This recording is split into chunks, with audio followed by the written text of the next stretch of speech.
Everybody's ready for the second part of this day of the conference. Everybody's there for the roundtable on the issue of refugees. And first of all, I would like to invite the Professor Sven Beckert for the introduction of this very important roundtable. Please, Ken.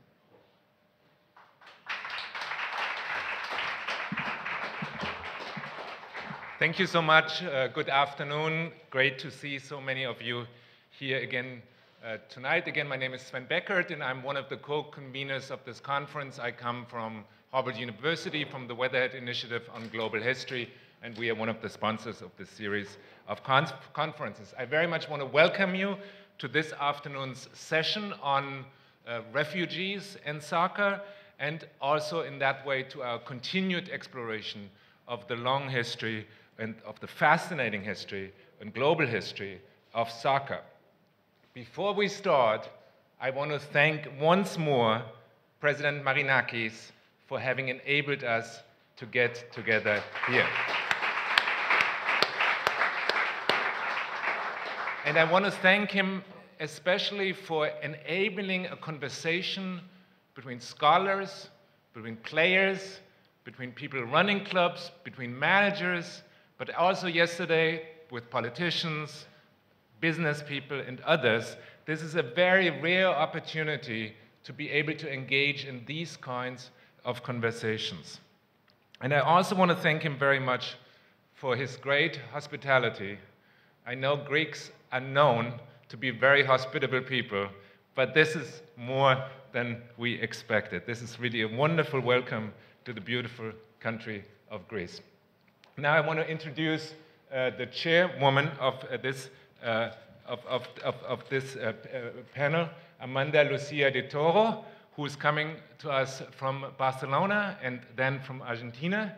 She is a lawyer, a criminal and human rights lawyer from Argentina. She has an LLM from Argentina, an LLM from the United Nations, Interregional Crime and Justice Research Institute, and she's now a candidate for the Masters in Public Policy at Oxford University. She's here because she's also currently the coordinator of Advocates Abroad, a group of people who provide free legal counseling to refugees in Europe. And thus, she's the perfect person to lead our discussion for the next hour and a half. So welcome again, and thank you so much, Amanda.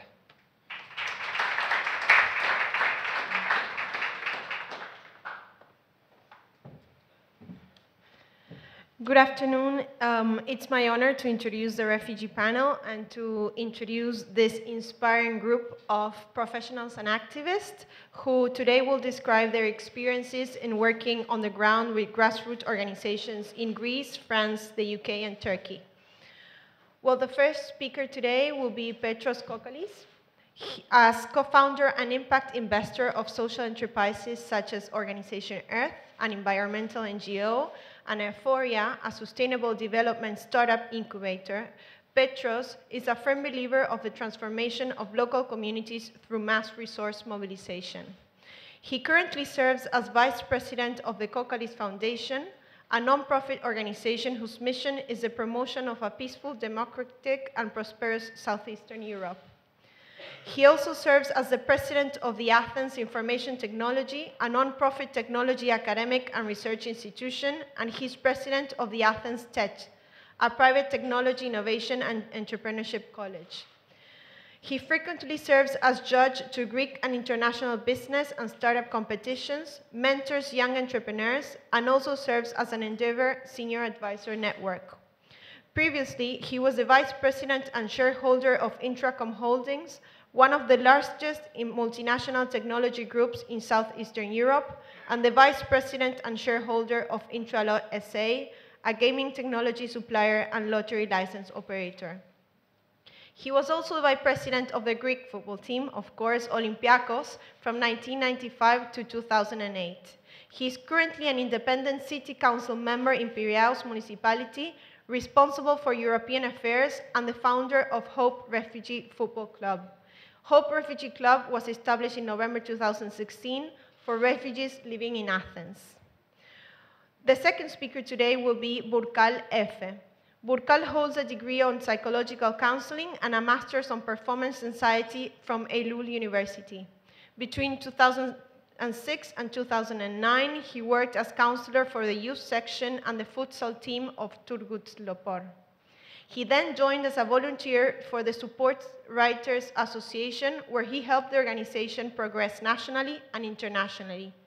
He also coordinates the Sports Blueprint Commission, which is led by the Supporters' Rights Association within the Refugee Board. The third speaker today will be Metin Davudovic. Metin holds a BA in Arts and Design Photography from the University of Wolverhampton and a BA in Journalism from the University of Marmara in Istanbul. He also holds a Master in Science in Sport Management and Business of Football from the University of London. He's a committee member of the Supporters' Rights Association and the Football Academy Coordinator for Hastings United Football Club. The last speaker today will be Mark Deutsch. He's Senior Research Fellow in the School of Sport and Service Management at the University of Brighton. His current research focuses on the role of sport, mainly football, in supporting refugees and asylum seekers both in camps and in host communities. He is an expert on European football and political activism among football fans and has undertaken extensive ethnographic studies and interviews with groups across Europe. Throughout his work, he is a director of the Anti-Discrimination Division of Football Supporters Europe. He is the author of many groups, and he is currently working on a Sport England-funded project in partnership with the Brighton Table Tennis Club. He is also a volunteer with different NGOs, and he has volunteered in the Calais jungle. Thank you.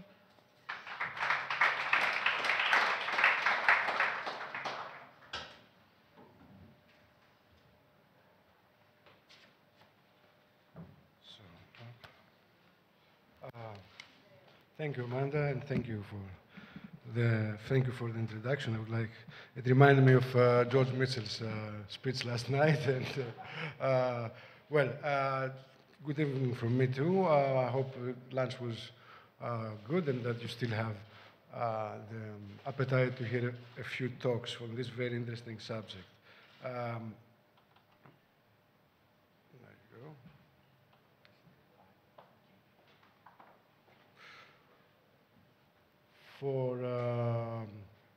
For me, especially, I would like to congratulate the organizers. For me personally, it's a very rare occasion that I'm able to combine my alma mater with my alma pater.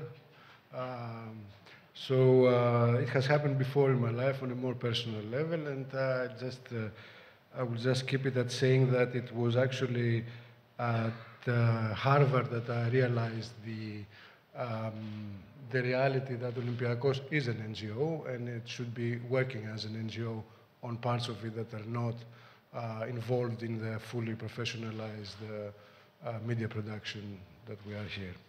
So I'm here today to talk about Hope Refugee. Hope Refugee is one football club that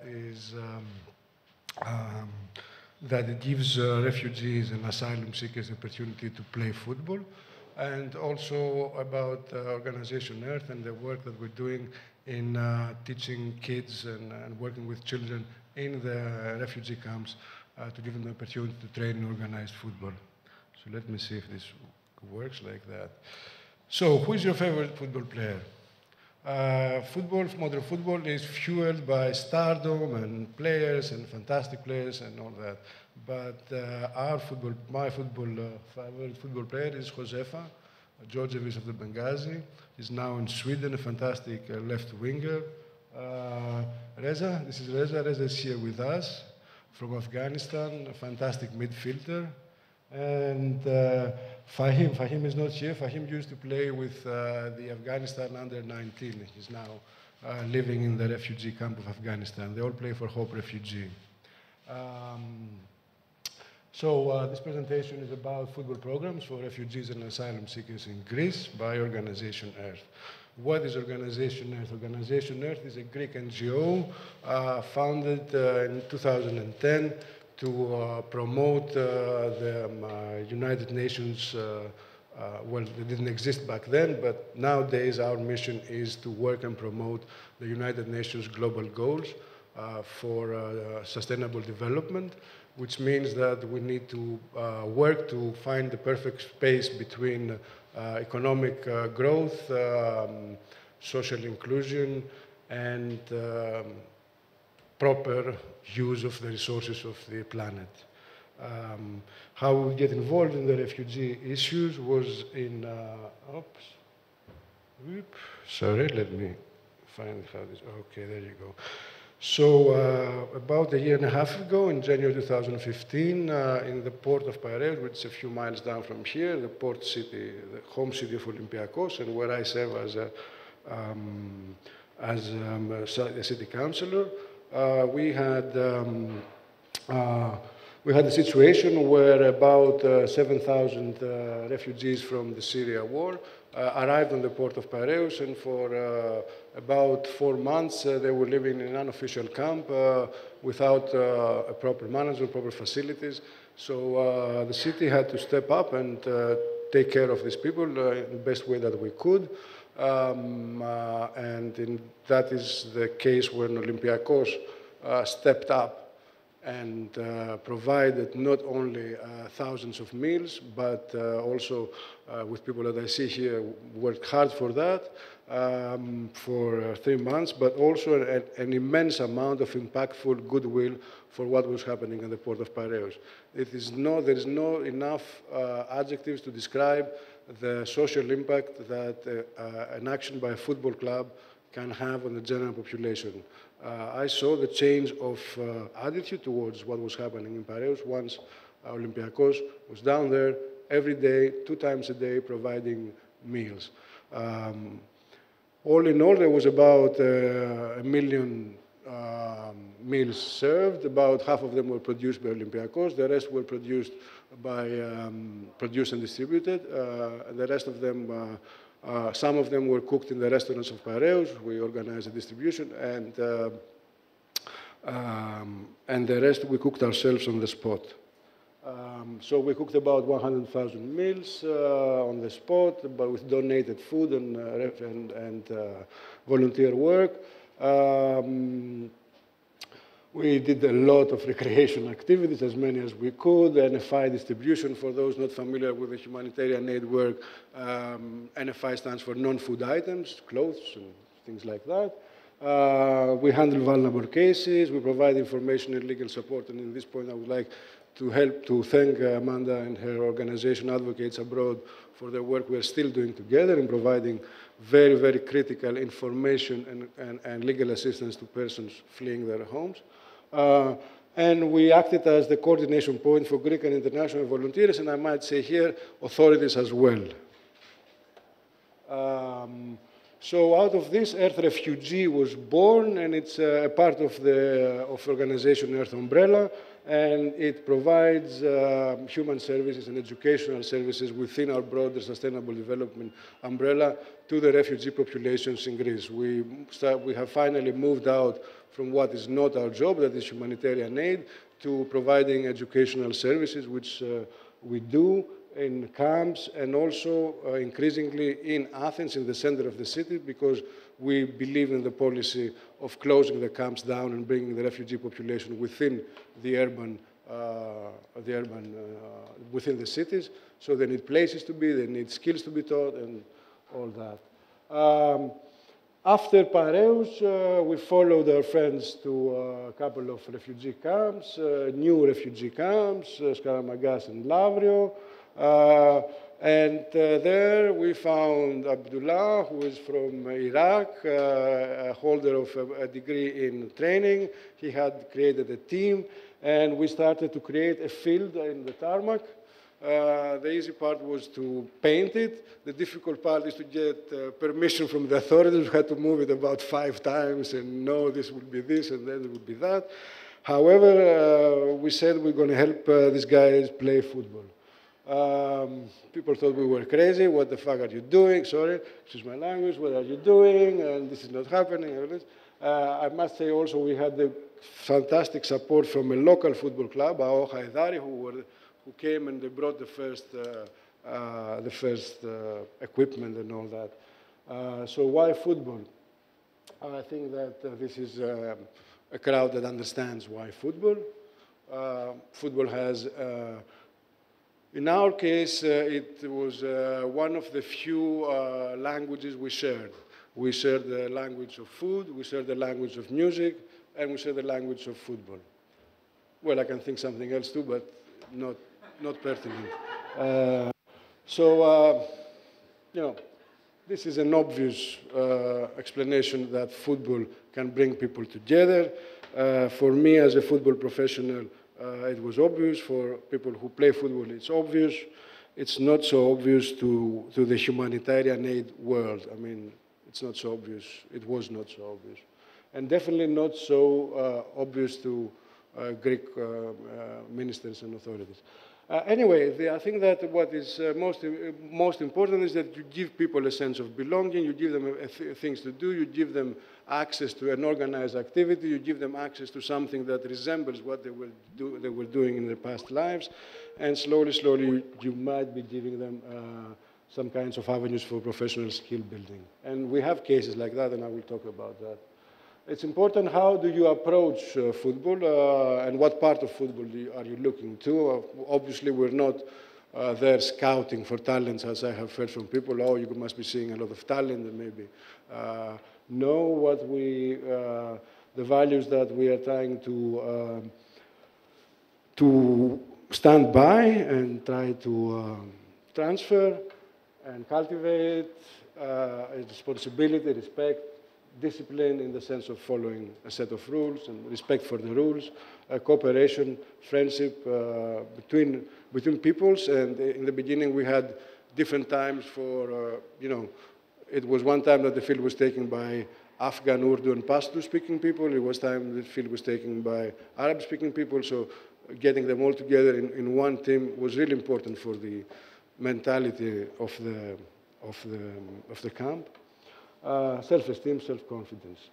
We started this cooperation with the support of the UEFA Foundation for Children. Later on, we worked with the UEFA Social Responsibility team, and they supported us very much. We cooperated with a lot of people, like kit providers. Both Nike and Adidas provided the kits. The local football club, AO Haidari, provided support. The municipality of Piraeus gave us a field. And a lot of people tried to cooperate, and we started operating in Skaramagas and in Sunio an academy, a school for children to learn how to play football. And of course, we had also a first team. Guys here, the players were also playing in the adult team, and they were training the kids in the afternoon. And they are doing it still. So this is from the early days on the tarmac. A lot of interesting games. You see, we don't have proper kits. They are like donations from all over Europe. So Hope Refugee was found in November 2017 when we realized that we need to get these guys outside the camp. The idea is not that we go into a ghetto and we provide service. The idea that is we bring people out, that they have a chance to interact with the Greek population, and that the Greek population has a chance to get in touch. Am I? Okay. So Hope Refugee was founded. Here is Abdullah is the godfather of the name. We have an obvious logo about peace and cooperation. Since then, we work with the municipality of Piraeus. They provide us the field, and we train 3 times a week. We have lunch after the training in a local taverna.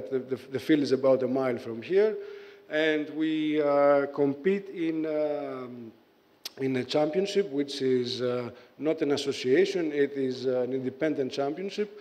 With employees of companies. We play against teams like the Coca-Cola team, the Ernst Young team, the Greek bus drivers team, this kind of teams. And this is an important point which the Athens Declaration settles, because these guys cannot play in Greek teams because they don't have proper papers and they cannot be issued a player's ID.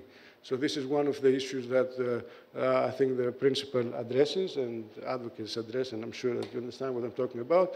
If they want to play in a Greek team and they were playing in a team in Aleppo, they would have to find their blue card, and it's hard to communicate with the Syria Football Association at this moment. This is not what's happening. During these months, there have been 110 players come through Hope Refugee. 60 of them played in official games. They come from 16 countries: Syria, Iraq, Iran, Yemen, Oman, Morocco, Tunisia, Eritrea, Uganda, Sudan, Tanzania, Sierra Leone, and Senegal. These guys live in 9 different refugee camps, so this is an opportunity for them to meet people from other camps, an intra-refugee, if you want, integration. And we played 35 games in the season. We won 23, we drew 3, and we lost 8, because football is also very important to have numbers. And I think that, okay, the very obvious part, and I think I'm not the best to talk about. I think Abdullah should talk about it, and Reza and Yusuf. But we played against 30 teams, which means that about 450 Greeks football players had the rare opportunity to interact with the refugee and interact outside the main narrative and image of the refugee being a person in desperation, a person in need, a person of potential threat, but as an equal, as a person playing football, as a person dressed like a football player, playing like a football player, and within the rules of the game and respect. We had a game, one of our players fell down, as we do in football, and a couple of his opponents gave him a hand, and it was the first time he was ever touched by a Greek person. So I think that a great value of Hope Refugee for Greek society is the changed attitudes of our opponents. Obviously, for the guys playing in the team, it's giving them a team, it's giving them friends, opportunities to travel, and also in Skaramagas we continue doing this work, and we now have an academy with girls.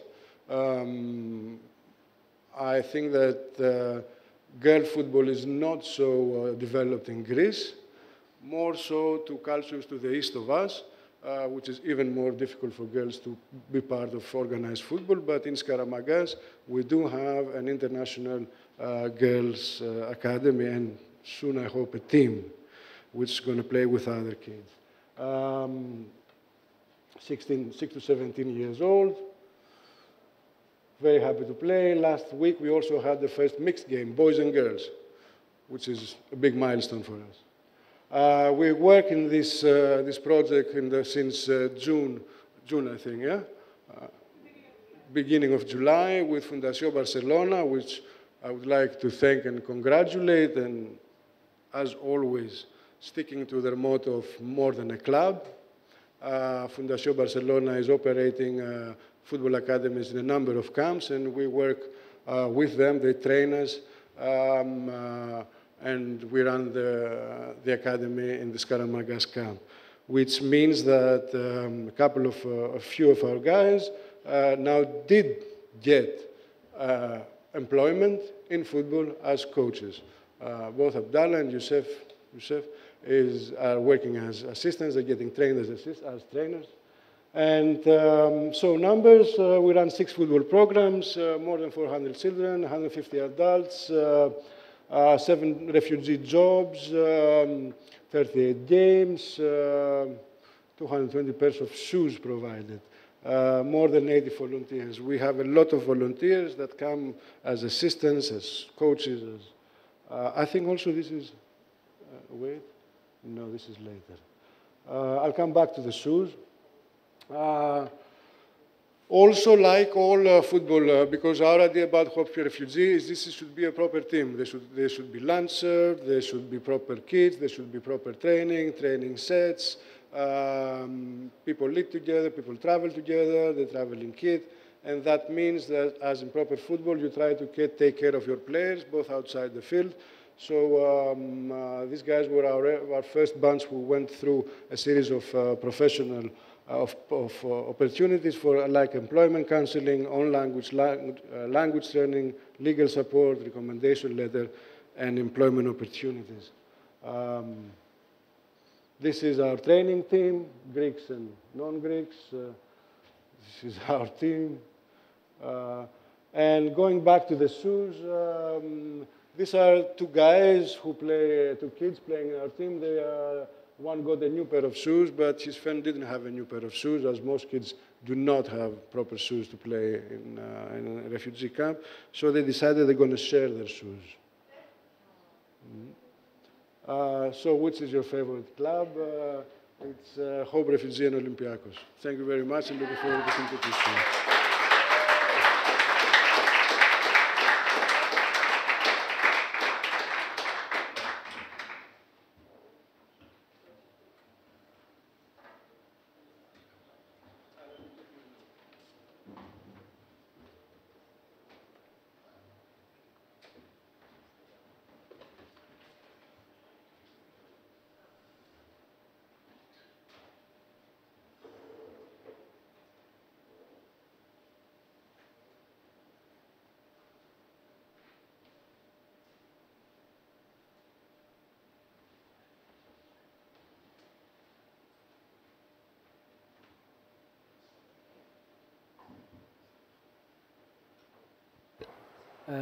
Good afternoon.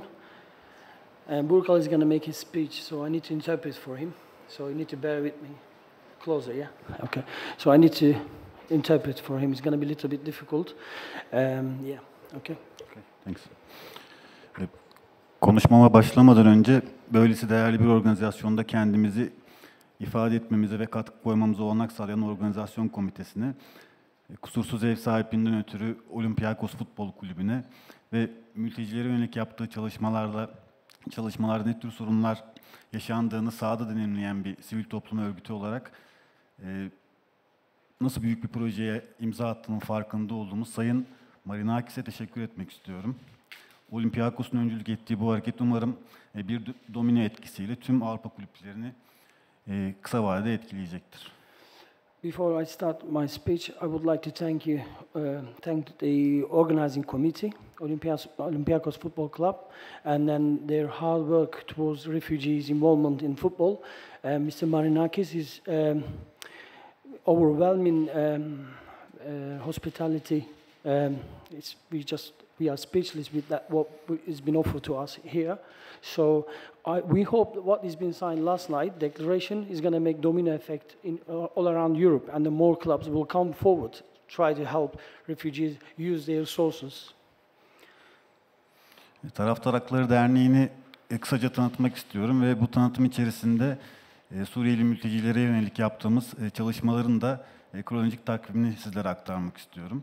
Taraftar Hakları Derneği 2012 yılında İzmir'de kurulan, futbolun gerçek sahibi olan taraftarların spor yönetimine daha etkili bir şekilde söz sahibi olmalarını amaçlayan bir sivil toplum örgütü. I would like to introduce you Taraftar Hakları Derneği, which is supporters' right groups in Turkey. We were founded in 2012, trying to improve awareness amongst Turkish football supporters, and then create, more social responsibility activities among the supporters in Turkey, and then get them more involved with their football club, understand the fan equity, how important in the clubs. So their self-being is important to their football club. So we try to increase the values. Spor alanlarındaki her türlü ayrımcılığa karşı duran bir felsefeyle hareket ediyor Taraftar Hakları Derneği. Başka türlü bir taraftarlığın mümkün olduğunu anlatmaya çalışıyoruz. Bu anlamda Taraftar Hakları Derneği, THD, I will shortcut THD. THD works against all kinds of discrimination in Turkey, and we are trying to tell Turkish supporters there is another way of watching the games or getting involved within football. 2012 yılından bugüne, yani 5 yıllık süreç içerisinde Türkiye'deki birçok taraftar grubunun ile birlikte hareket ediyoruz. İletişim ağımızda bu taraftar grupları. Buna ek olarak Avrupa kıtasında toplam 700'ün üzerinde taraftar grubunun üyeliğinden oluşan Football Supporters Europe'un da üyesiyiz. We are initially it looked almost impossible Turkish supporters getting together. They well known about violence and like problems in the stadium. Everybody thought supporters will never come together in Turkey, but we managed with our activities, with our hard work. We are now in communication with many football organizations and football supporters groups, and then we work together. And also we are part of FSC and then Supporters Europe, Football Supporters Europe. So FSC will, like we are a member of that organization, which is affiliated by UEFA, and then has got over thousands of members. FSC bu temsiliyet hakkıyla UEFA'nın taraftarlarla ilgili olan projelerinde resmi diyalog partneri olarak kabul edilen bir örgütlenme. Ve FSC'nin ayrımcılığa karşı eylemlerini örgütleyen birimin başkanı da Mark. Mark'la bu masada yan yana oturmamız bir tesadüf değil. Süreç içerisinde birlikte yaptığımız çalışmalardan ördüğümüz bir birliktelik bu. Our works heavily affiliated by FSC. Mark is a member of FSC, and he's got lots of hard work put in through that project, and we are so proud to sit next to him and share our opinion in this very valuable panel. İzmir'de Suriyeli mültecilere yönelik yaptığımız çalışmaların miladı da yine FSC ile yaptığımız ortak bir çalışmanın ürünü. İzmir'de 2016 yılında yaklaşık 40 Avrupa ülkesinin taraftar grubunun katıldığı, aynı zamanda Güney Amerika taraftar gruplarının da katıldığı bir konferans gerçekleştirdik.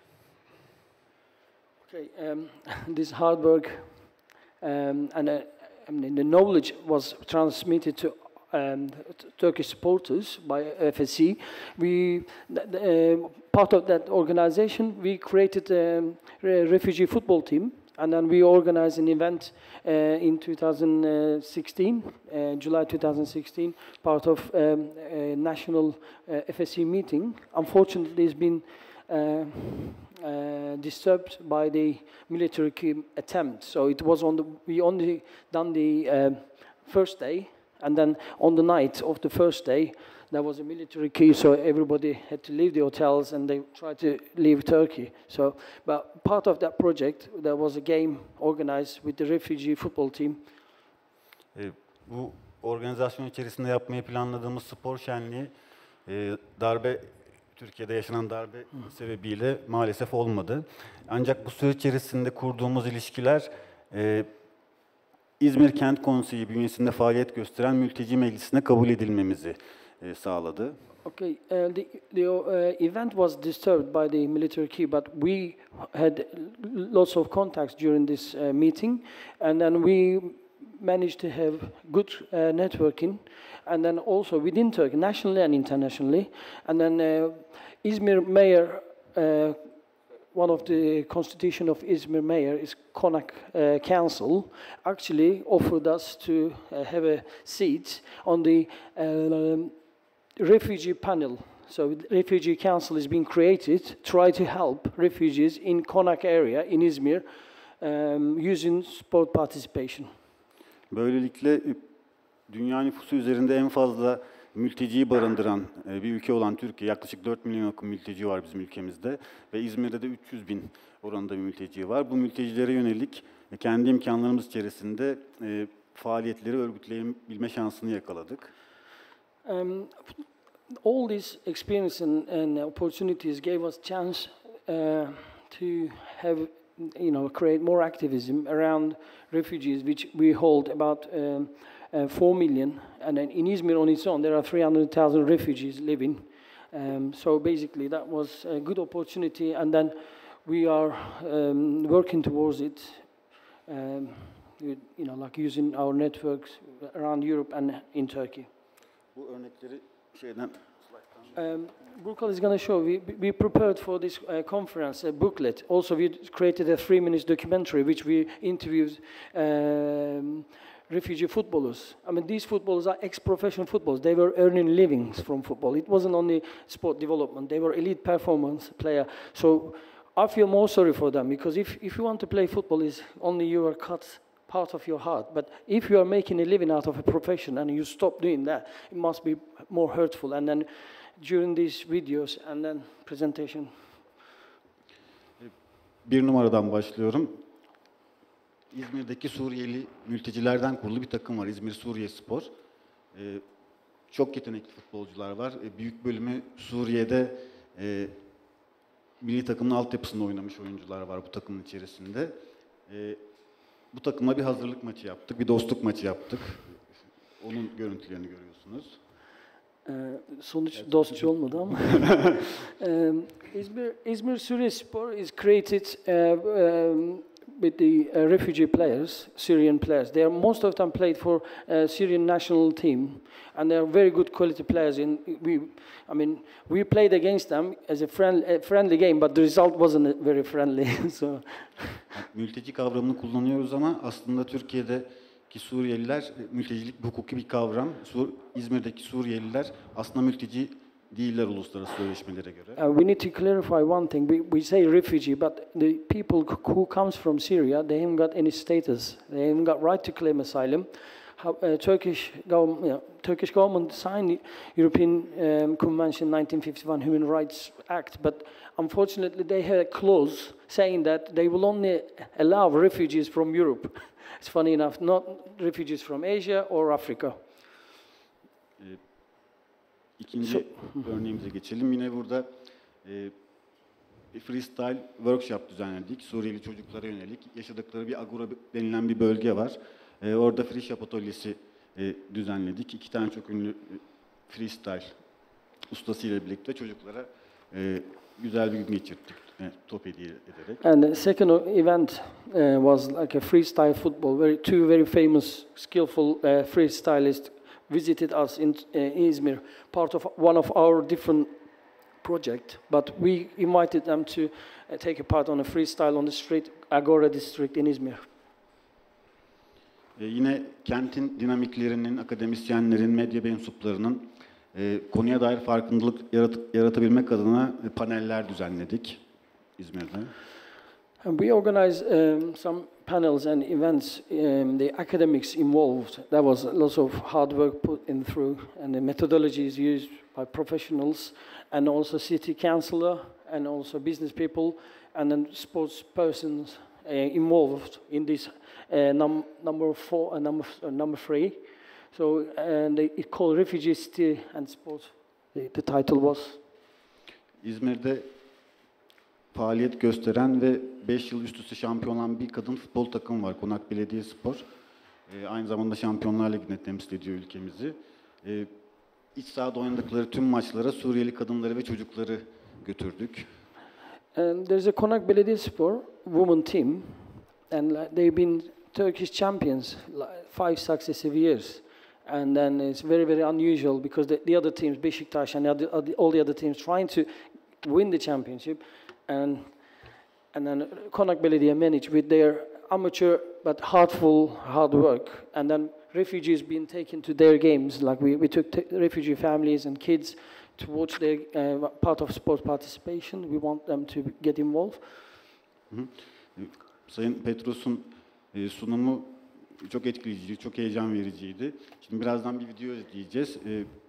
İzmir'de yaşayan ve futbol oynamak isteyen Suriyeli mültecilerin feryadını göreceksiniz bu videoda. And we've been affected by the videos shown Mr. Scalise because this hard work and amount of energies involved in his project. We envy, but we will show you what we are doing as much as we can with our facilities available for us. But that will be a 3 minutes interview, especially created for this organization. I hope you enjoy it. There is a subtitle, so we're going to play the video. Enjoy it.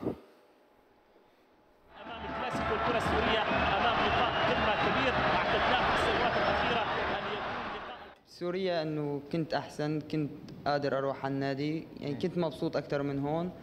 هون جينا نحن هربنا من الحرب هونيك بسوريا وجينا لهون يعني عم نلعب بس ما لنا مرتاحين مثل سوريا وما لنا عم نلعب في أندية مثل قبل.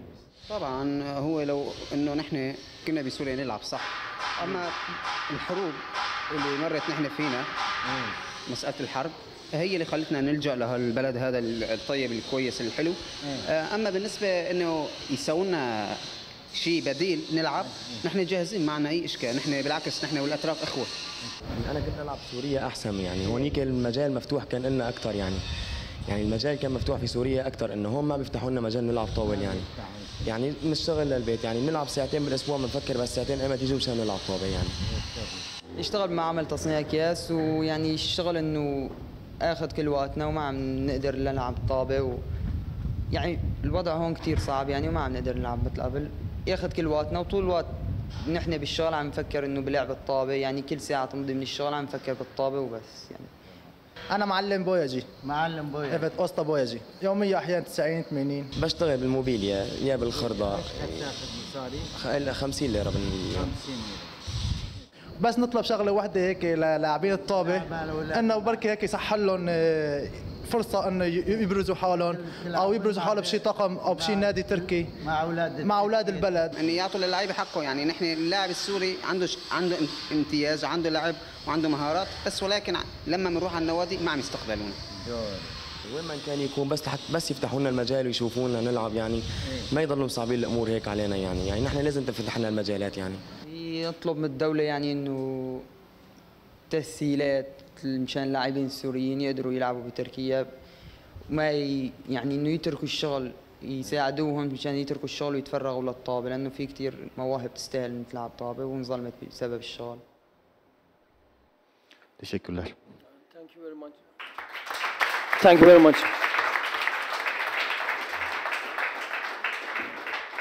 I mean, we are so pleased to be here, especially the declaration we heard the other night and signed by the Olympiacos, and hopefully it's going to be followed by the different football clubs, because Turkey holds about 2.7 million refugees, and then we are the sixth biggest economy in Europe.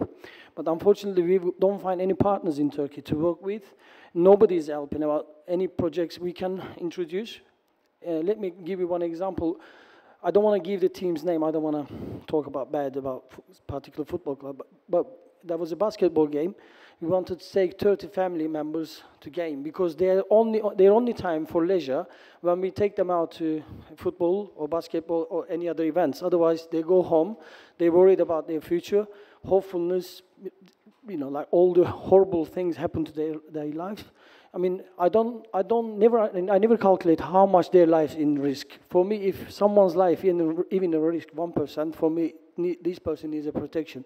So basically, this basketball team, particularly playing in highest level in Turkish basketball, they say, we can't allow you to do that because we are worried that there will be some kind of, like attacks and things like this.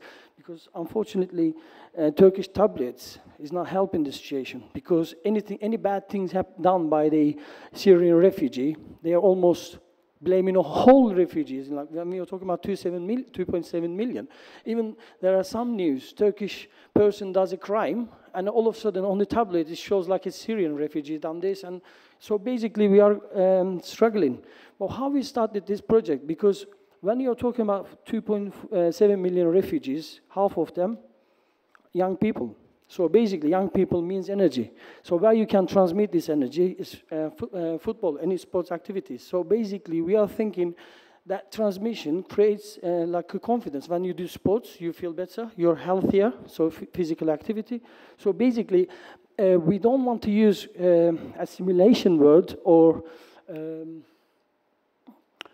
integration, because we don't want to integrate them. They can believe whatever they want to believe. They can live however they want to live. They can look however they want to look.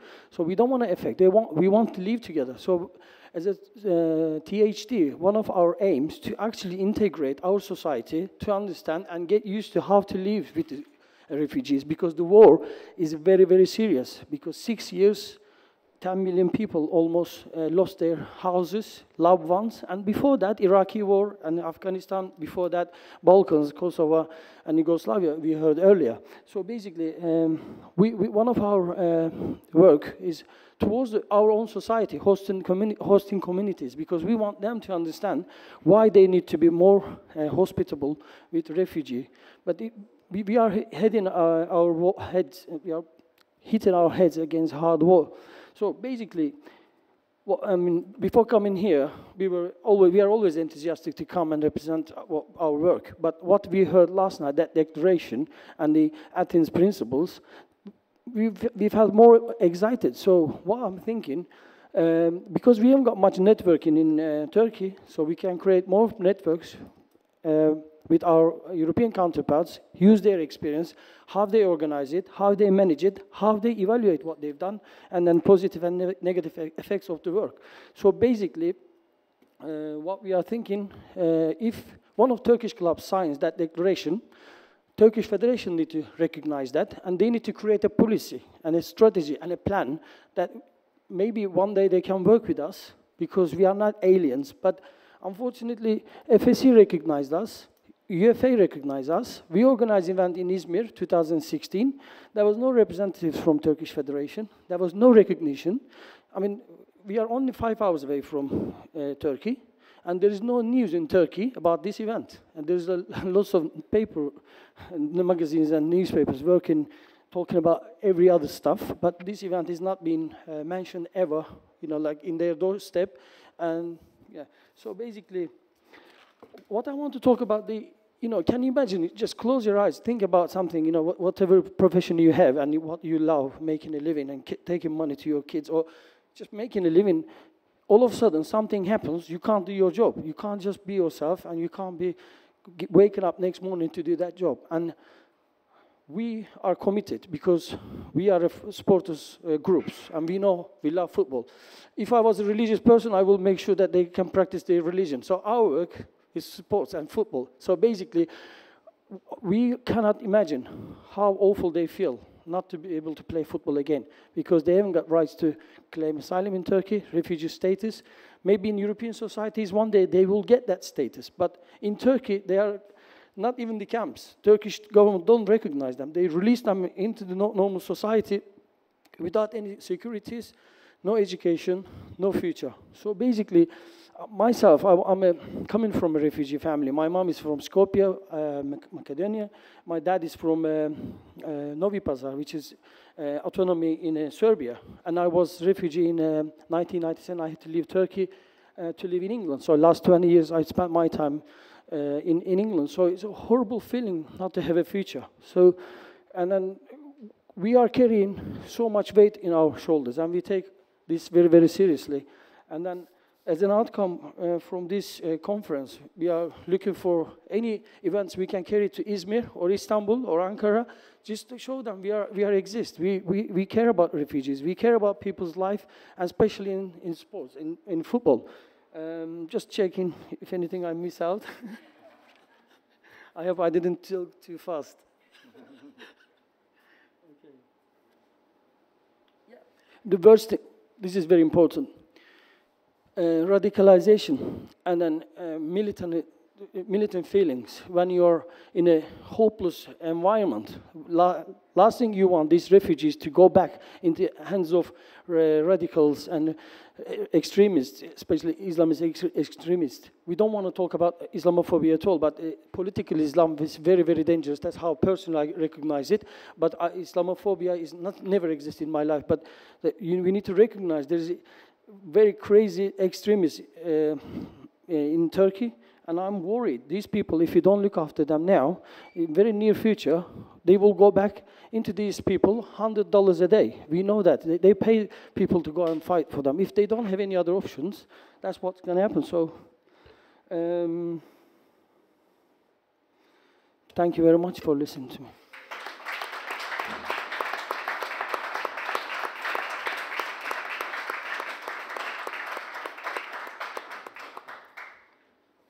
Hi everyone, I know this is the post-lunch break, so I hope everyone's still feeling awake. I'd like to thank my Turkish friends for the very kind words they said, but really ultimately what this is about and what this situation is about thousands of people helping each other.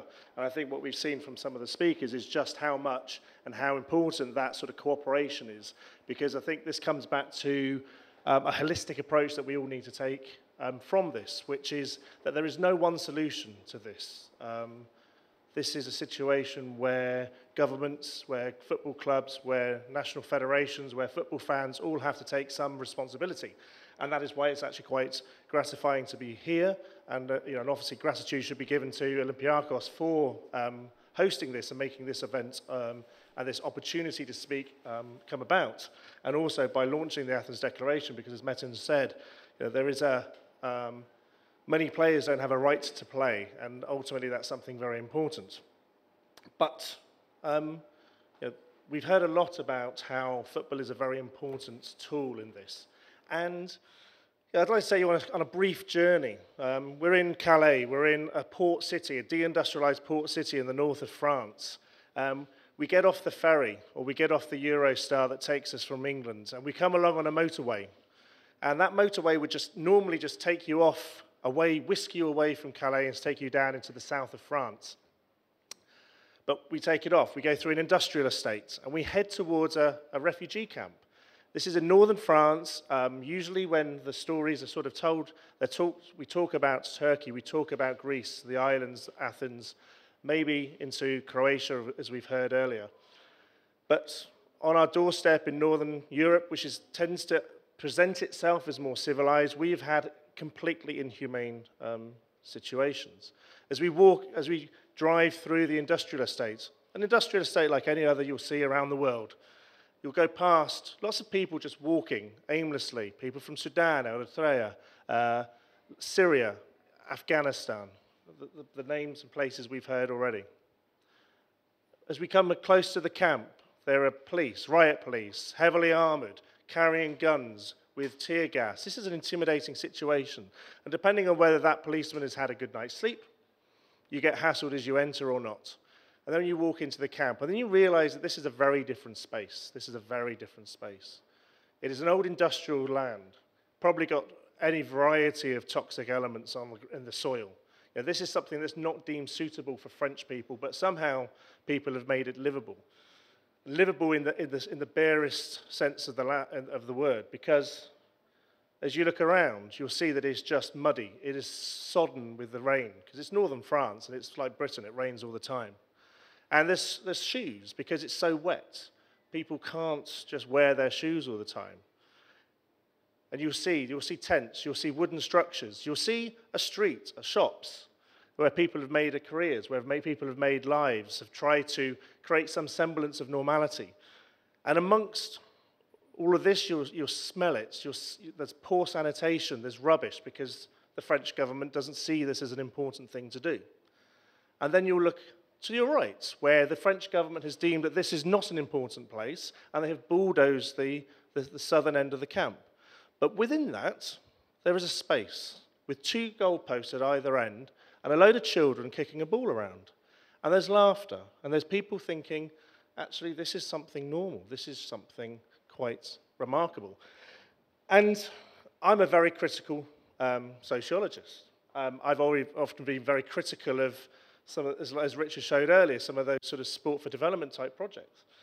And yet, here I was in a situation as a volunteer playing football. It's quite humbling when you realize that the only skill you have is actually being able to talk about football. And what Pedro said about who's your favorite player, that common language, I've had that experience of just talking, who's better, Messi or Ronaldo? And even if English wasn't their first language, and I certainly don't speak Pashto, I could have that conversation with Afghan boys. And that was that common language. And I think, and Richard alluded to it earlier as well, sport is something that doesn't necessarily require the same linguistic words, but it's a physical language. It's an embodied language. It's something that we can take part in without necessarily speaking with each other. And actually that was a sort of a moment of epiphany for me, because coming from a very critical perspective, and I hope some of the questions will be critical, because this is a really important situation that we have to get right. As I said, There is no one solution. We all have to work together, and we all have to make it work. And that includes federations, it includes clubs, it includes fans, it includes players, it includes predominantly national governments. But within all this, I suddenly realized that there's actually something quite important. We forget that there's other people here. We do this sometimes out of empathy, and it's really good to have some friends here from Hope FC, because their voices are also important, and that actually also needs to be taken into account. We shouldn't be just presenting football as this save-all solution, but actually, is that what you want? Is that what they want?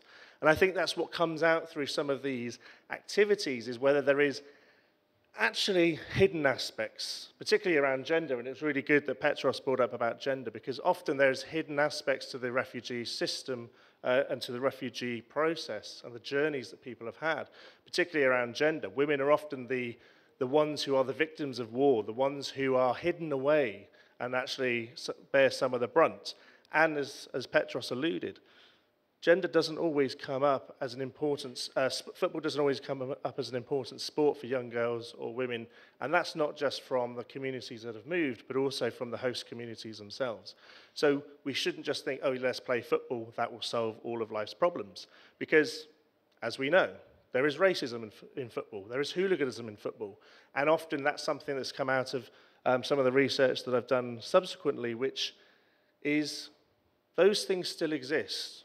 Even if we play and we create refugee teams, and there are amazing teams around Europe, and it's great to hear from Hope FC here, but there's some great teams like Babelsberg, Welcome United in Potsdam near Berlin, there's Liberinantis in Rome, there's Yorkshire St Pauli and United Glasgow in the UK. Just some great examples. But they've also said that there are similar, there are problems. There are the subtleties of racism. When there is a tackle and someone just keeps their foot in, so they try to injure them, they just want to make them know that you're not welcome here. And then that's happened not just with refugees, but also with, and as Denise mentioned earlier, it's like having to set up your own queer leagues or your own ethno leagues, British Asians or Afro-Caribbean leagues. So we have to be very mindful that this is a very important holistic situation where there will be discrimination, there will be racism, and we have to work extra hard to make that work, and we have to overcome that. And I think hopefully we'll have some of these questions come out, but ultimately, we should remember that this is a shared language. This does create division, creates some similarities, but it also creates divisions, and we have to work really hard to overcome them. Cheers.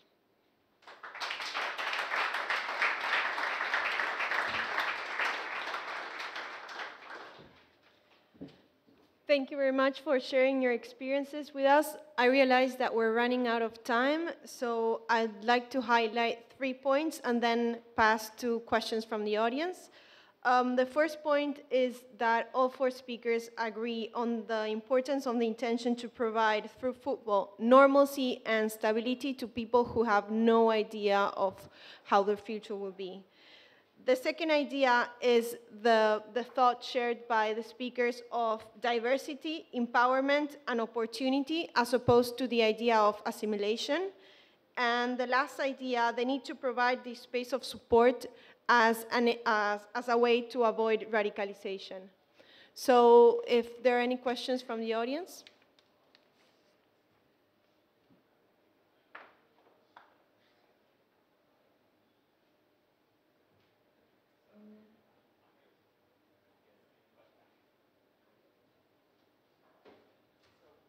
Thank you very much.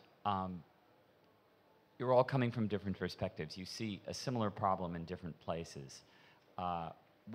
Going forward, how do you think you can build bridges and start to work together on some of these issues? Obviously, there are logistical problems, but do you see a lot of support across Europe and in Turkey in ways in which you can start to create joint projects?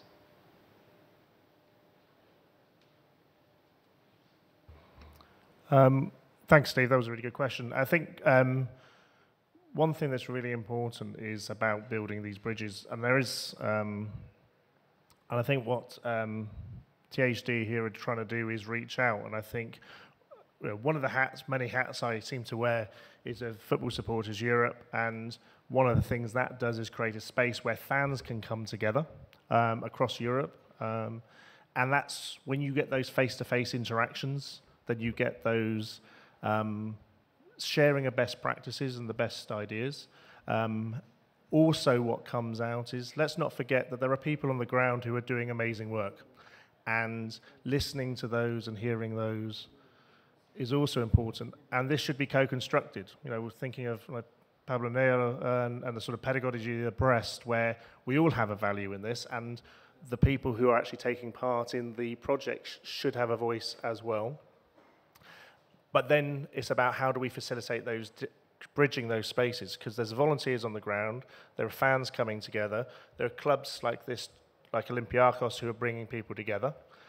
Unfortunately, we don't have governments doing this. Potentially, this is a very exciting opportunity for clubs to step in and create that opportunity for fans and projects on the ground to speak and share this best practice. I mean, I would love to see something like that. One of the things that we talked about with the principles was how do we operationalize them? I mean, how do we actually bring them into practice? And in thinking about and hearing the principles read last night, and in thinking about them, and I know, you know, I passed them along to you earlier, where do you see, I mean, what would you like to see come of it? For me or for me? Anybody, yeah, that's to all. I mean, first of all, Syria playing tonight at 6 o'clock. If South Korea lose against Uzbekistan and Syria wins against Iran, Syria goes to the World Cup, so hope they win it. So give one smile on the Syrian refugees' face, you know, all the refugees in the world. So. I mean, to be honest with you, I don't want to complain anything about in Turkey. I don't want to keep mentioning, but unfortunately, this is the circumstances. Lots of energy, lots of academics work in Europe, in free projects, in this project, and many other projects I meet. And every time I listen to them, or every time I go and talk to them, I feel so sorry, because there's a very, very limited opportunities for us. I mean, any kind of events organized specifically on refugees in Turkey, it's going to be, I mean, I'm not going to plea any organization from no one, but I think we need to use this opportunity, because that's where they live, that's where they are disorganized, that's where they are neglected, that's why they are not looked after. So even if I wasn't Turkish, I wouldn't, but I think more events being moved to Istanbul or Izmir is going to be very, very helpful, and we can create tournaments like with the refugees. We can, you know, like facilitate these organizations, because when European organization comes to Turkey, somehow they take it more serious. You know, like there's more enforcement European organization can use, especially if this declaration goes to UEFA, and Turkish Federation need to listen. They need to use their silly amount of money they put in Turkish football, and they can pass it to this part of the world. Because, I mean, I'm an academic coordinator in Hastings United Football Club in England. I've been living in England last 20 years. But what we do, for example, that's football for you. You cannot organize football. You just naturally, you need to do it. In our sessions, kids are coming from school. We tell them, put your bags down. Don't worry, don't get changed. Once or twice a month, that's what we do. We want them to do it naturally. So we need to use the sports and physical activities amongst refugees naturally, without being too organized, without being too poking in their eyes. Just to, maybe using the local people as well. Like, for example, we play against them. Like we mix sometimes, because we don't want to make it too obvious. It's for you. That's what we do for you. No, we need to be educate ourselves as a hosting nations wherever we are. For example, when I lived in England, the opportunities I was given there as a refugee, I can understand how they welcome me, and then any opportunities I can help refugees the rest of my life. That's what's going to happen. So, that's what, I don't want to take too long. On the Athens principle, I think that even though I realize that this is a broader concern and assistance to all kinds of exclusion in football, as far as refugee football is discussed on this panel, I think that it can really function as a platform for regulating matters around this, because there is a lot of people doing a lot of things all over Europe and in Turkey and in other places. But there's no coordination of that. I mean, UEFA is doing, UEFA Foundation for Children is running programs in Zatari. Barcelona is running programs in many countries. Olympiacos is doing this. We are doing that. There are a lot of different programs and a lot of people doing stuff. But I think that part of the Athens Declaration, and an easier part, if I would say, rather than tackling the whole inclusion-exclusion issue in football, which is huge, and in fact, there are platforms to address it, such as the International Olympic Committee and so on. I think that some kind of a UEFA or a RECA would be a refugees federation of Refugee Football Federation of Europe, or something to coordinate what's happening already would be a most expedient and useful outcome in the near future.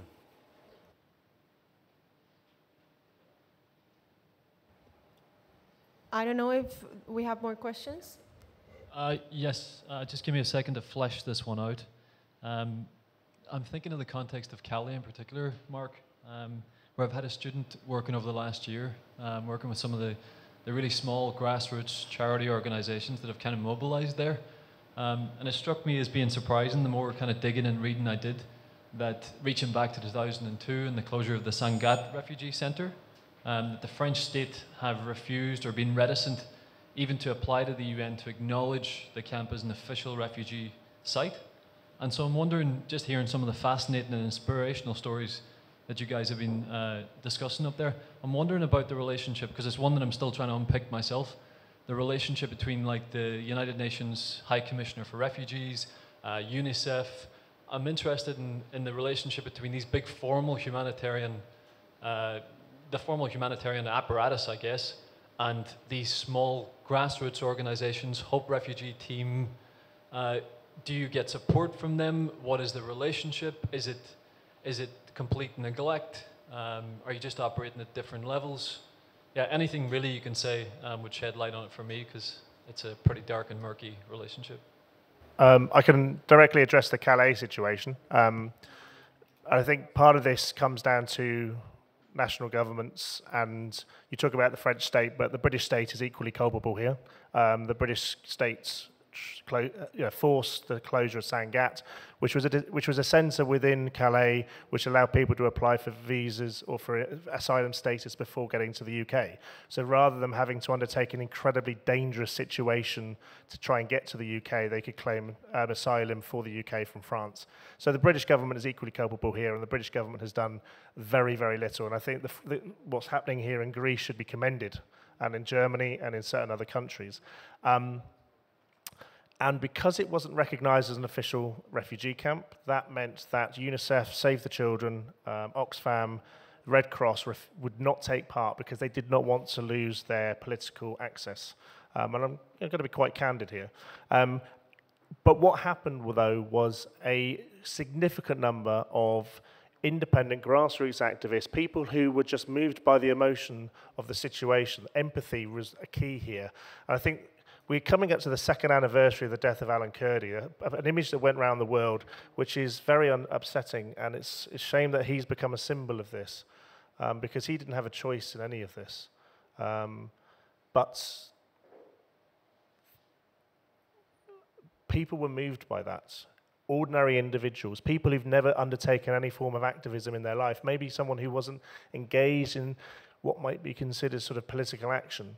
And they just went there, and on the ground they organically saw, right, and I can speak from my own personal experience and the organisation I volunteered with. This is horrible. We need tents, right? We need shoes. We need clothing. We need food, right? Okay, now what do we need? Okay, let's go do arts. Let's do social things. We'll do football. There's no child protection here. Where's the safeguarding? Because let's not forget that there are child victims within all of this as well. So, because of the absence of those big organisations that do have very robust and strong safeguarding and structures and support for volunteers, they were absent. So therefore, there's lots of ordinary people who have never encountered anything like this. So none of those support structures for volunteers and for the refugees living in Calais were there. So this is partly where football does become a safe space. It becomes a cathartic space where people can switch off and be safe. And let's not put too much on football. Sometimes people just want to play football.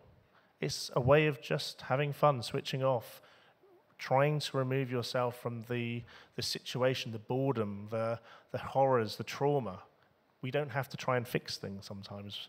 That should be down to the individuals and what their own personal journeys and narratives. And we've got to be very careful about totality, sort of generalizing about refugees.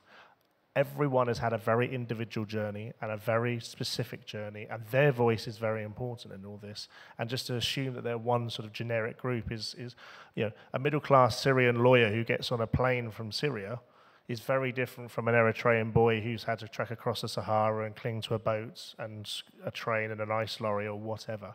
And we have to recognize that. And also women, as I said earlier, have their own particular experiences that have come out, and children as well. So, and this is also linked to the sort of operationalizing that Steve mentioned earlier, is that we should be including these big organizations because they do have a voice and they do have access to governments. But we should also be listening to the people on the ground. What do the people who are seeking asylum, refugees want? Let's ask them. That'd be novel. Let's talk to the people on the ground volunteering. And actually, I think clubs like this are offering a safe space because it's great that UEFA are doing things. It's great. But I also know football fans hate UEFA because they don't want to be told what to do by someone else. The club is neutral.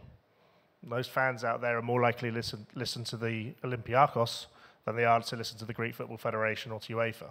And that's, I think, a very important and very safe space as well.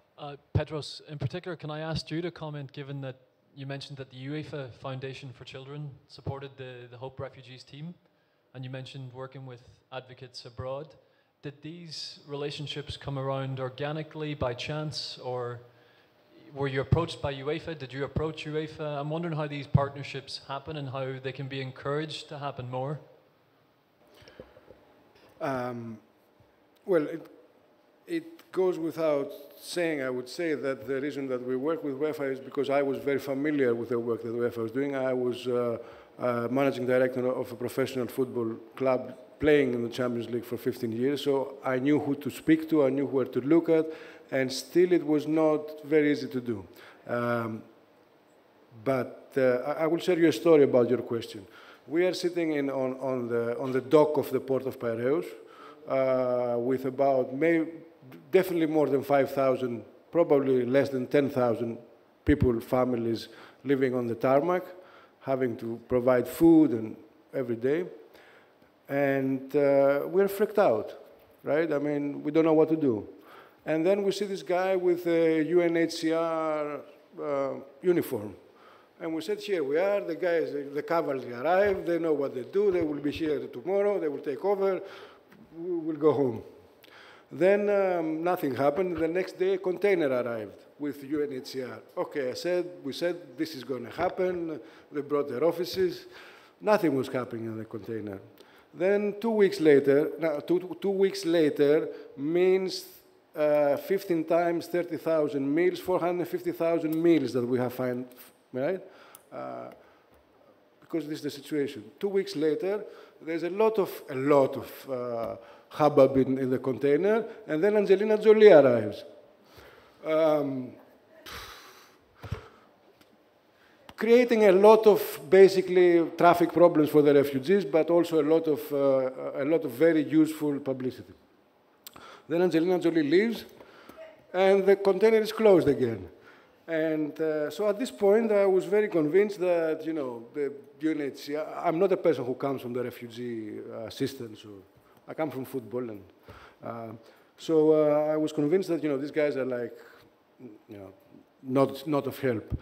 However, today, the UNHCR is providing housing for about 30,000 people in the cities and has done tremendous work into channeling and lending experience and to the Greek government and to Greek NGOs. About 6 months since then, we've been trying to work with UNHCR. We managed to work with them in a project providing some kind of services in a camp in Sunio. It took us because we're a small grassroots organization, right? It took us tremendous effort to bring ourselves up to the level of accounting and accountability standards that the UNHCR demands from smaller organizations. It did us tremendous good, but not in the time frame that you can actually deliver aid. So I would like to agree with Mark with saying that you need both. The big guys know what they're doing, but they're very slow. And the people must show empathy and participate and get out and help whenever they can when it is needed. Most of the funding for handling the Greek refugee crisis was provided by the EU via the DG ECHO, which was for humanitarian assistance. And the idea is that the about 483 million euros provided were to be, or they were not, they were actually managed by international NGOs, big players, who were then supposed to use local NGOs, small NGOs, and provide them with capacity building. This has and not has happened. And sometimes they tried to do it, in other ways they just didn't even bother. And in the ways they were trying to do it, they were, if I may say the word, a bit colonial about it. They came here and said, this is the way we work, guys, if you are up to it. But practically there were no Greek NGOs that could just show up at the UN and say, yes, we have this kind of accountability standard, these kinds of accounting standards, yes, we have all, I mean, so there is a lot of work to be done both sides. There is no question that they're extremely valuable and extremely knowledgeable. There is also no question that the humanitarian aid work and the refugee aid work is a little bit stuck in a sort of World War II paradigm, where you provide facilities, you provide the camp, you provide running water, you provide food, and you think it's okay. It's not. The number one thing that people asked for in camps is Wi-Fi, and that is in nobody's manual, but in today's world, it is a necessity. So they need, in my opinion, there needs to be a serious disruption in the humanitarian aid industry, if you look at it as such, because it is a huge industry, and it's a very different way that different ways, volumes, reasons, and speeds with which populations move around the planet. And we're looking about climate change, which is going to provide about 1 billion climate refugees in the next 20 years. And there is no more discussion about differentiating economic refugees with political refugees, because a climate change refugee is fleeing from harm being done to him by 2 generations before Soviet production or American production, but is fleeing prosecution. So we're going to have to handle it, and we both need to change most.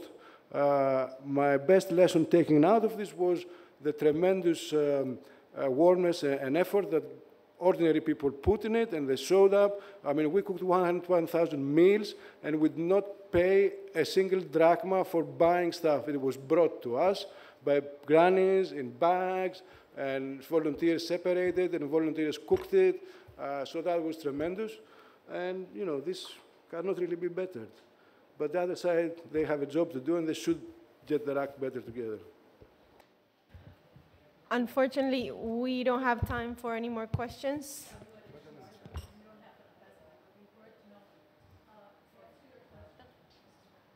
Hello? To answer your question with UNHCR, because besides working with a soccer team, sorry, we have someone from. Yeah. Yes. Mm-hmm.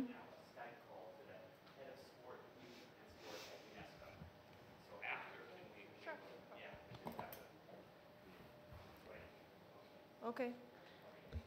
Thank you very much.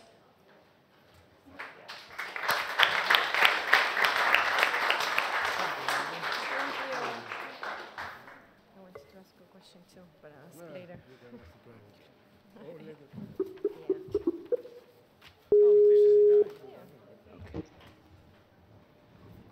Hello. Alexander, how are you? Fine, fine. I hope you can see me as well as I do see you. Yes. I'm fine. Paris is in good shape. Hello. Yes, well, let me give you an introduction to our audience here in Athens. We're coming to you from the Olympiacos FC facilities.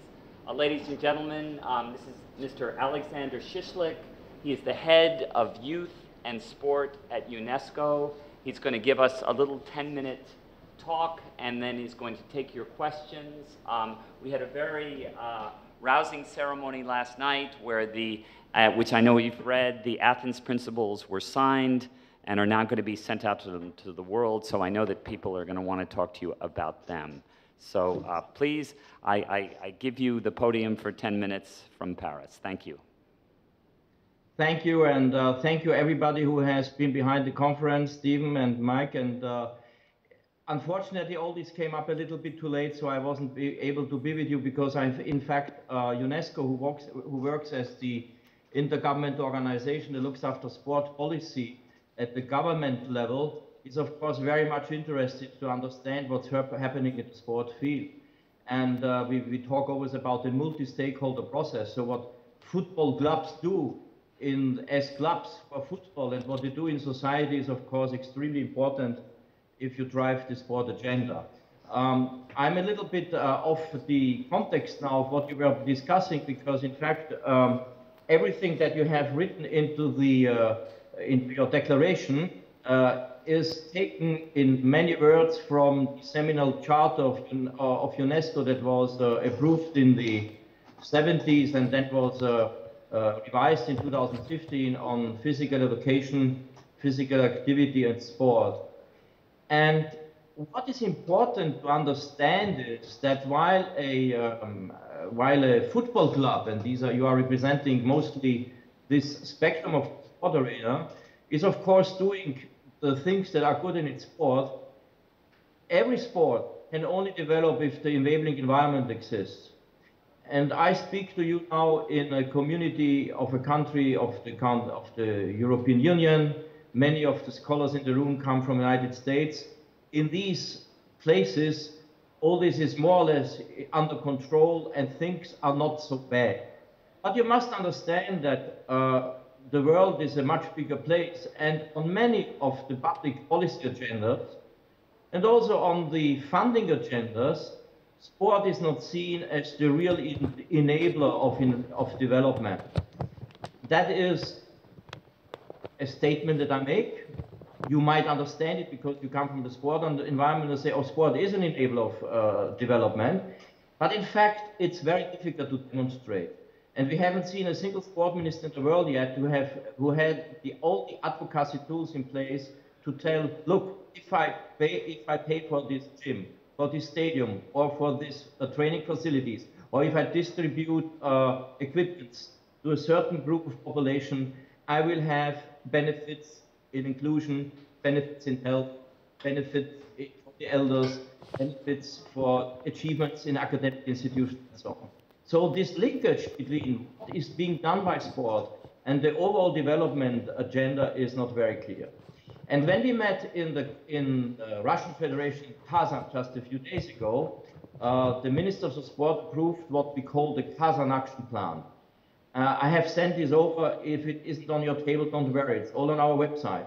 But the Kazan Action Plan is now an agenda in which sport ministers have all the elements in place to say, if I want to make sport policy is inclusive, that lets nobody out there, then I have all the elements now to do that. And this is a big achievement. And to conclude, at the United Nations last year, they approved in 2015 already, approved the Sustainable Development Goals. And there is an Article 37 that says sport is an enabler of this development, like culture and others. So we now have to work together in order to make this possible. And I understand, because of the social responsibility of football clubs, but not only because of that, because you are simply good citizens, each of you, you want to contribute to that. And everybody does it through the discipline that one knows best, and you know soccer. So let's discuss how the social responsibility of soccer clubs can best serve our common interests. That's just an introduction. Now let's discuss. Thank you. Okay, thank you. Thank you very much. I have a question for you that has kind of come up at the conference. Since the Athens Principles have been signed by Mr. Marinakis, the president of Olympiacos FC, we want to take them out to other clubs as well. I guess my question to you is, I understand you're the head of you're the division chief of a large bureaucratic organization, but could we get some sort of a verbal endorsement? Oh, certainly we do. That it is not about endorsing or not. The issue is what I told a few days ago is, one thing is to approve principles. The other way is to implement. Well, I think that's what the discussion here has been about, and the plan is to have a third conference next year at Harvard when we sit down and make that happen. Thank you. And yes, please. But I want to put so we've gotten the verbal endorsement, and we have an ambassador, Christian Carambeau, who was a former French national player, who is going to take the principles out into the world and get other clubs to sign. So having your endorsement will certainly help with that. But I'd like to put the question to the audience here, because we have a lot of people who I'm sure would like to ask you questions of their own. So I'm going to let people come up to the podium so they can speak to you. And thank you again.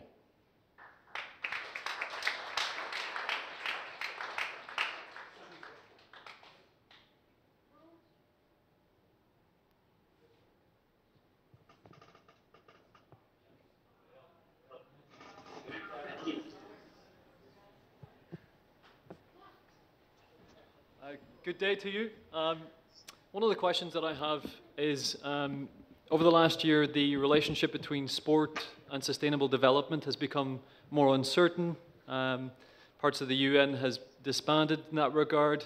I wondered whether you could comment, given your perspective on youth, what you foresee in the near future and the distant future of the relationship between youth and sport, perhaps as a vehicle for the sustainable development goals. Oh my God, this is quite a complex question, but I will answer you from two perspectives. It often is that you together in public authorities, and in fact this is probably due to the fact that in a ministry they put youth and sport together. I have a very bad echo. Don't you hear well, sir? You do. Do you Hold hear on me well? 1 second. Yeah, we're fine. Okay, is that better? Is that better? Yes, okay. I will try. Sorry. I can go on. If there is a problem, you can't hear me well, just tell me. Sorry. No, it's okay now. No. We can hear you perfectly. Perfect. Because I have a tremendous echo. That's not a problem. So, okay. The youth, they put youth and sport together because this is when the kids are not at home and when they are not at school. So you put youth and sport in the hands of a government or city department where they look after leisure time. And it is very important in today's societies that the leisure time of youth is spent at the best of consciousness. Sport is one of these. But there are many other things. They could also go to the museum or to singing classes or something else. But the important thing is that youth is really catered to. And youth's ability to do bad things is extremely developed. So if you really cater to them, they will simply get astray. That's one of the reasons why youth and sport is always brought together. We have tremendous problems fighting against violent extremism and all these issues that are currently on the UN agenda. The question is, would someone who had been involved constantly in a sport activity, would he have drawn into extremism? Interesting question to ask. So that's about the youth agenda. Young people genuinely drawn to sport. One of the things that we argue is that young people should not only be beneficiaries of sport, but should be actively involved in sport management, reaching out to their peers, the cities, or wherever, to do really the good things that sport has done for them. We're working on outreach programs with, especially European athletics now, you know, to teach young communities how to use sport in order to do good to the society around them. The other thing is the sustainable development. One of the major features that we are working on today with the World Health Organization is the issue of non-communicable diseases and the non-activity patterns. It is huge, it is uncontrollable, it is connected to changes in nutrition patterns. People are becoming obese. This is a time bomb, and although, of course, we all know that doing football is good for your health, you have simply to drag people in physically active. It is getting worse every year, every day, it is getting worse. So we have to create a connection between getting people physically active, and football is, of course, a marvelous way of doing that. The TV audiences are often not moving, they're just sitting on the couch watching the match. We have to get physical active people, and we have to get the youth being using sport for social development in their community. So these are the connections to the Thank you. Okay. Is there anybody else who would like to ask a question? Yes, Mark. I guess, too, the best thing to do is identify yourself to Andrew, Alexander, excuse me, so he knows who he's talking to. Hi, Alexander. Thanks very much for speaking to us. We were just having a discussion about refugees. Oh, yeah, sorry, I'm Mark Doyes at the University of Brighton, but I also volunteer with certain refugee groups, and I've done in Calais, and also Football Supporters Europe, who have a network of fans across Europe. We were just having a conversation about the role of small voluntary organisations responding very quickly to the situation for refugees across Europe, but I think also in Africa and the Middle East, and probably somewhere like Myanmar as well now. How does the big international NGOs like yourselves, how can you help the small ones to respond very quickly on the ground to refugee situations very quickly? Thank you for the question, because this is the same question that was raised by the Commissioner of Sport and Culture the other day in a meeting. How can Europe respond to refugee crisis to sport? I mean, I have a few examples about what football clubs did in Europe, maybe, and I know that Olympiacos also was involved. The importance is to reach out to these refugees that are living in completely uncontrolled areas, in fact, in Europe, and to drag them into activities that will empower them. What I just mentioned, having done that in Calais, exactly the kind of example, and there are many more. I can tell you which faster. It is true that someone who is used to work with underprivileged groups of society, NGOs, there are many out there, they know how to do that, how not to lose that. But what clubs could do is they could give funds, facilitation, and the other basic. If I just think of Christian Carambeu, he's a household name here in France, and not only in France. If people stand up and talk about what can be done with sport and football and refugees, then NGOs come to do that. And I think this is already what you also have decided. So let's do it. Okay. Thank you. Anybody else? Does anybody else have a question? Well, thank you so much. Nick Metropolis sends a big thank you to you. He is very appreciative. And I think expect an invitation for us for the conference next year at Harvard in Cambridge, Massachusetts. So, and we'll give you a lot more advanced warning this time so that you can physically be present. Okay. Thank you very much. Thank you again. Thank you. Okay. Goodbye. Yes. Have a good conversation, and congratulations for the successful conference. Thank you. Thank you. Your support is greatly appreciated. Thank you.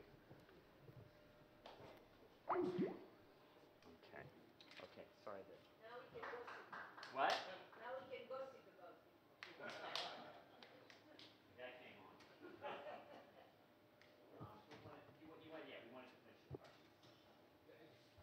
Yes, we had one question that was unanswered from the audience.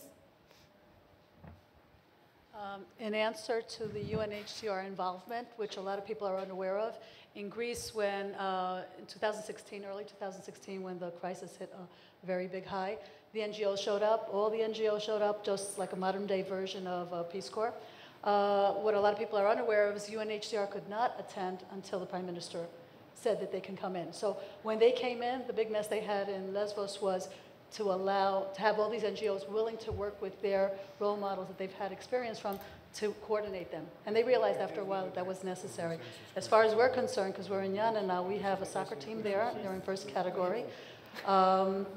We have a smaller population with refugees, but we have a very good working relationship with UNHCR. They brought from UNHCR Spain, and in Greece they brought Barcelona veterans, so we worked with them in November. We had about 500 refugees and children working with workshops.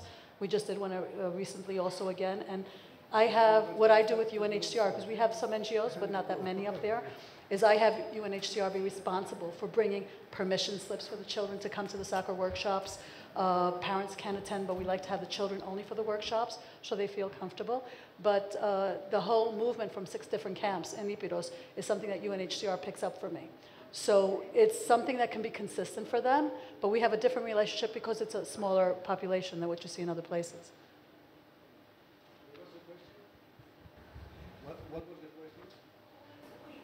Did you have a... I was answering this question. I'm sorry. I thought you were asking a question.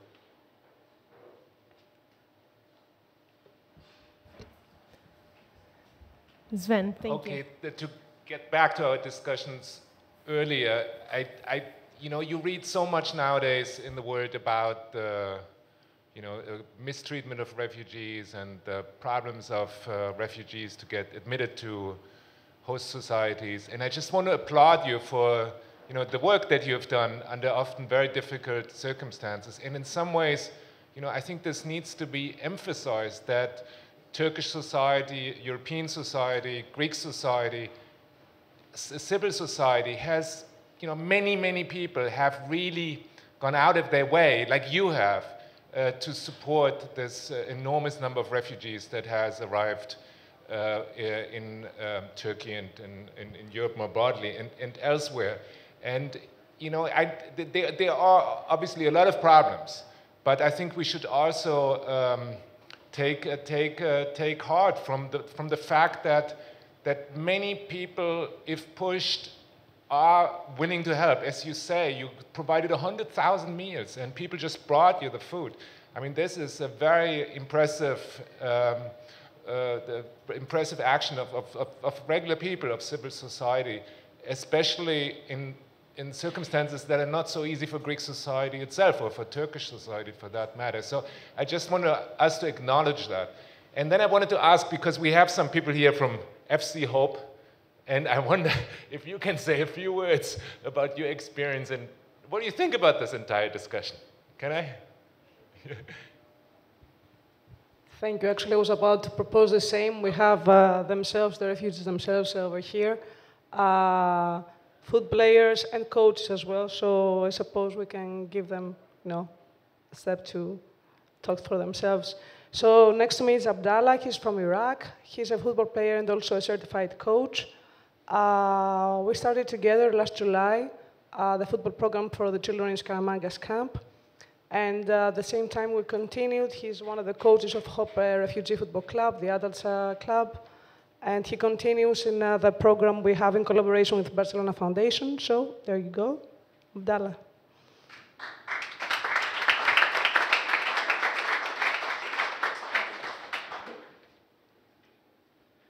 Hello, everybody. I am Abdullah Ali Suleiman from Iraq, Mosul. It's very nice I am here. Thank you so much for Mr. Pedro Scalise and Katrina Salta to give me this chance to be here. I will speak a little about Hope Refugee team. We start with a small idea for fun for 1.5 years in Skaramangas camp. with normal shoes, with one ball, with a few guys. So like Mr. Pedro said, some people, they said you are crazy, what you are doing. But you know, when you have hope, when you have a dream, when you saw a lot of things in your life, you must keep moving. So day after day, we become a team. We had full support from Mr. Scalise, from Katerina, from Earth Organization. In November, Islam Service Relocation, they relocated me to Romania. I went to Romania, I get the paper, and the last March I came back because, you know, it's Greece, it's the second country. Sorry for that, I cannot continue because it's really amazing feelings. I want to cry, but I will not cry because I lose all my tears in my country. I left my family, my friends, my house. So day after day, I told you the Hope Refugee team be more famous, have more experience, and now we will play in another competition. Yesterday it was the first training for the new season. My message to whole world, to FIFA, UEFA, all organization, we make this team for a reason. This reason is all the refugees are human. They just want the peace. All the things happen in our country, it's not our fault. It's about the political, about the oil. I don't want to speak about this, but it's not our fault. So we make this team to send the message that means we are the real picture for the refugee. We have a lot of religions in our team from a lot of countries, Muslim, Christian, Yazidi, So the meaning of the team is the peace. We want to live in the peace. Thank you so much for all.